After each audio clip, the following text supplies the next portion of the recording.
Greetings once again, and thank you so much for putting up with my big mouth for so long. And the subject today is intention and purpose.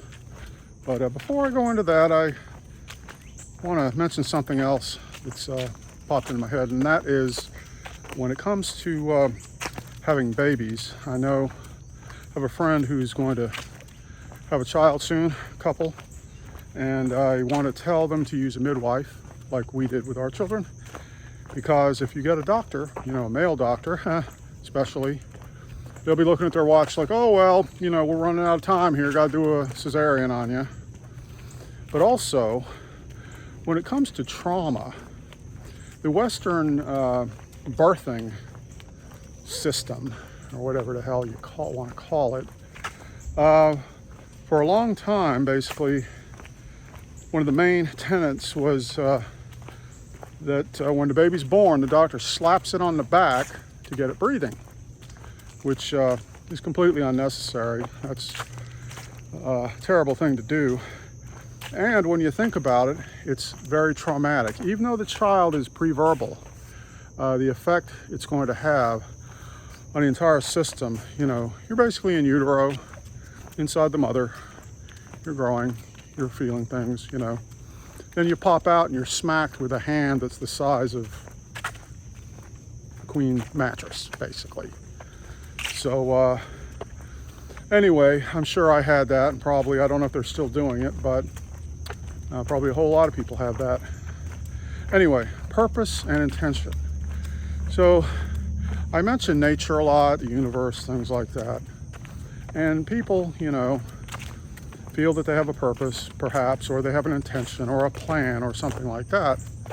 But when you look at an animal, say a deer, and there are deer out in these woods, I see them a good bit.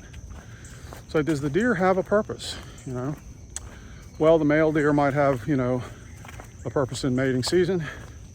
But basically what happens with animals is that the stomach tells the brain what to do, what to look for, time to eat, things like that. Now we have the same situation with humans. I believe it's the vagus nerve, the gut telling the brain what to do.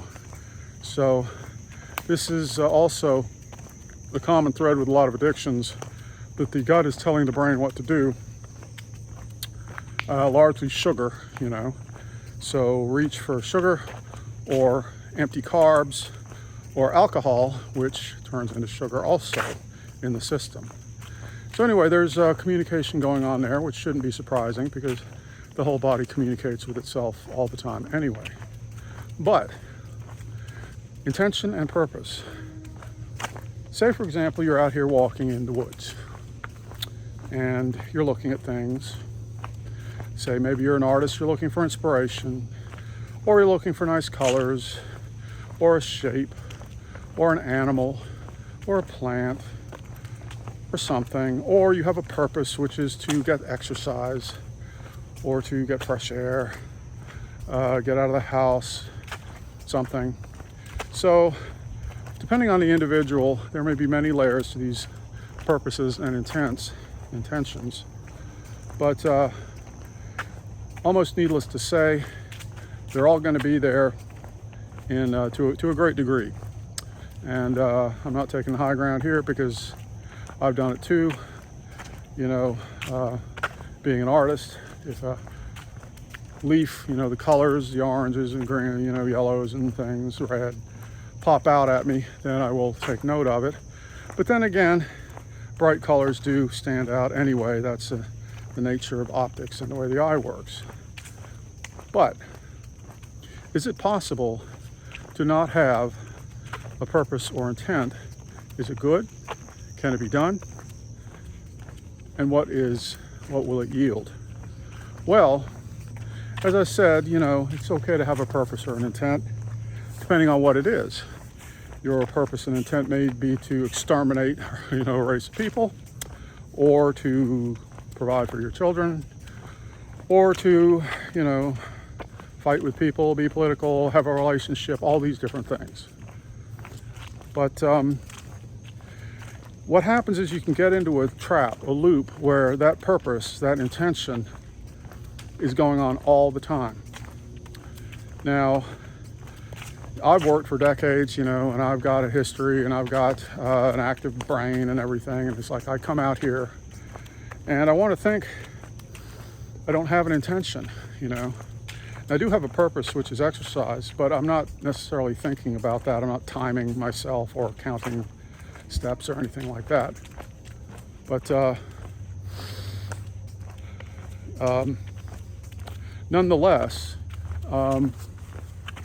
there may be purpose and intent. It may be to, you know, do one of these talks, sort things out in my head, things like that. So anyway, as I use the animal as an example, you know, a deer that's had enough to eat and is sitting there, you know, well, you know, they can tell when the next earthquake's coming or whatever, a storm, but we can't.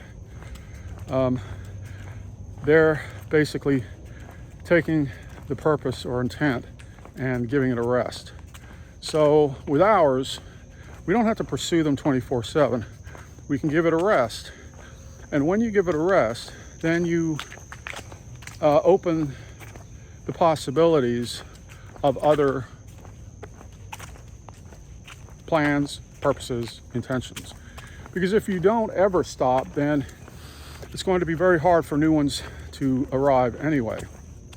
But also, when it comes to perceiving reality itself, then having a purpose and intention before you encounter it is going to color it so much that you're not ever really going to connect with it, nor are you going to connect with other people.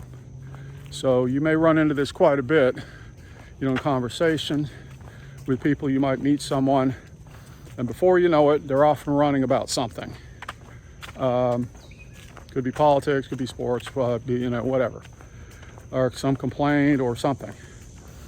And they're basically have an intention, which is to use you in a sense as a napkin to wipe away the stain of their complaint, you know. So anyway, the question is, how do you turn that off, the purpose and intention? Well, first you have to be aware of it happening, and you have to, you know, you could give it a name, label it, recognize it basically, discard it. And then when you look at things out in the world like this, then what you do is you try to fully immerse yourself, fully, where you're not separate from it, you're part of it, you're aware of tiny nuances that you might not have been before. You know, the Viewmasters come to mind, the toy viewer, 3D viewer that we had when we were kids. You know, you look at, they're quite incredible in a way. You look into these things and it gives you an incredible 3D image. It could be from photographs or from cartoons, things like that. But you look at them and wow, you know, in a way it's like virtual reality stuff that we have now. And only that stuff's moving and it's more tempting, I suppose, seductive to get involved and completely enwrapped, trapped in it. But anyway, my point about the Viewmaster is, if you've never looked through one, well, they're hard to describe. But anyway, I'm dripping. The thing about the Viewmaster is that it is not 1% of the depth of detail of reality of what we're seeing here. Nor is a photograph, nor is a video, nor is a movie, nor is a painting, nor is a book. The amount of information out here in 1 square foot dwarfs everything man's ever done put together, pretty much, unless you count all the molecules and all the Greek statues maybe, but I'm not talking about that. So anyway, we're at the end of the trail here. It's a big mess, got to cross this thing without capsizing. So 10 minutes and 1 second, great time to stop. So anyway, purpose and intention, something to think about. Can you turn it off, and what happens if and when you do?